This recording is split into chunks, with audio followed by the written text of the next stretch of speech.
She leaned toward me and pressed a soft, almost gentle kiss against my lips, as if nothing in our world had shifted.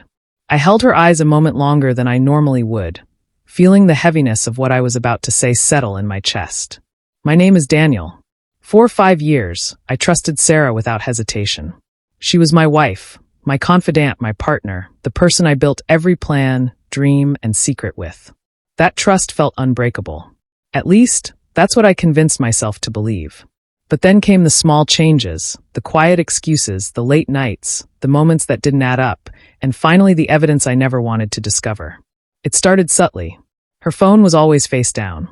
Calls ended the instant I walked in. Conversations hung in the air like shadows she insisted weren't there. At first, I turned the blame inward. Maybe I'd become distant. Maybe I'd missed something important. But one night, everything became impossible to dismiss. I found the messages. Messages between her and someone named Jason. Words that made my stomach tighten and my pulse throb in disbelief. I read them over and over, hoping context would magically appear. It never did. It was exactly what it looked like, betrayal. That night, I didn't confront her. Instead, I waited. I watched. I planned. I've always believed in letting truth expose itself, in allowing people to reveal who they really are through their actions. Sarah carried on like nothing was wrong, smiling, hugging me, playing the role of a devoted wife. But I knew the mask she was wearing. I had followed the clues, uncovered the truth, and saw the full extent of her affair. And then I did what I knew needed to be done.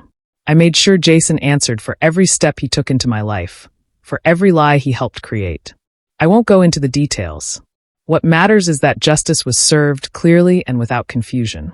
The next day, Sarah behaved as if everything was normal. Dinner was relaxed, her laughter light and playful. Later that night, she leaned in for another kiss, expecting tenderness, maybe reconciliation, maybe forgiveness. Instead, I held her shoulders gently, looked her straight in the eyes, and whispered the sentence that changed everything.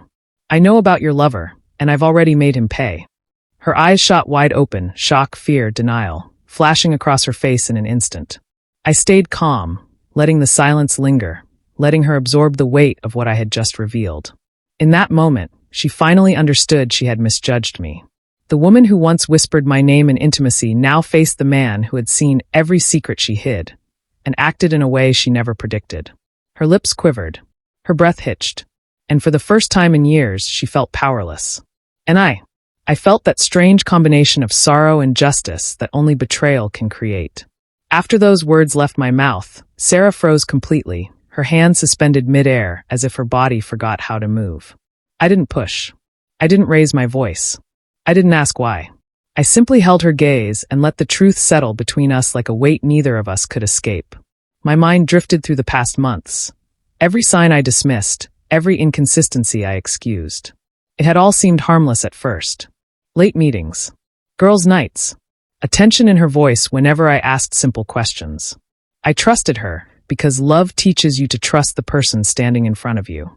But trust, once cracked, spreads like a fracture through everything you built together. I remembered one night clearly. She kissed me goodnight, whispering promises of love. Her warmth felt real, but something inside me stirred, a silent alarm I could no longer ignore. Quietly, carefully, I began unraveling the truth. Jason wasn't a fleeting presence. He was intentional, deliberate.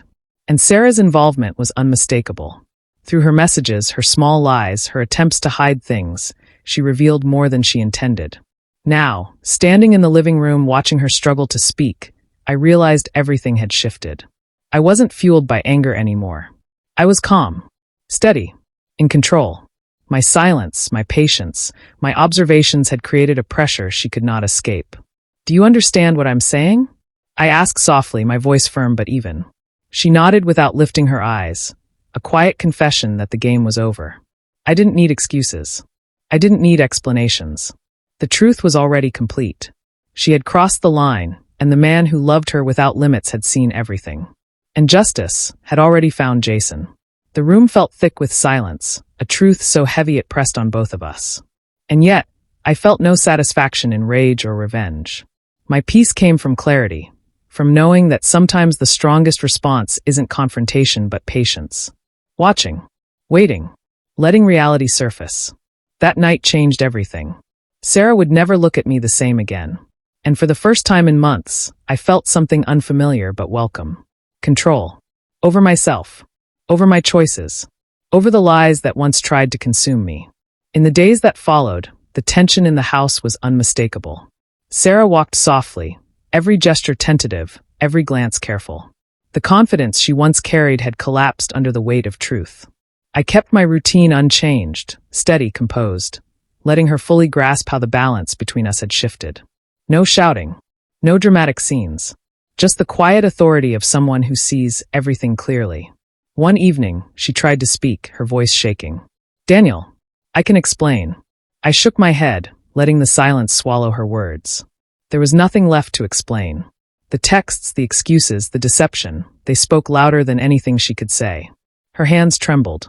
Her eyes filled with the realization that everything had already happened. Jason had already paid. And now she stood alone with the consequences of her choices. I remembered our beginning, the laughter, the late-night conversations, the dreams we built together. Those memories felt like they belonged to another life altogether. The woman I once adored was now someone I could never fully trust again. But I wasn't acting from bitterness. I acted with purpose, with patience, with clarity.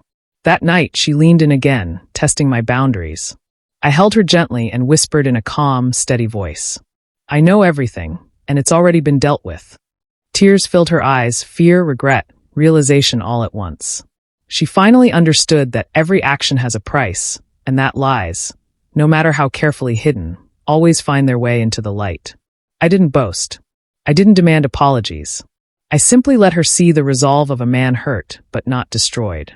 In the end, there was no explosive argument, no dramatic ending, just the quiet truth settling between us, reshaping everything we once were.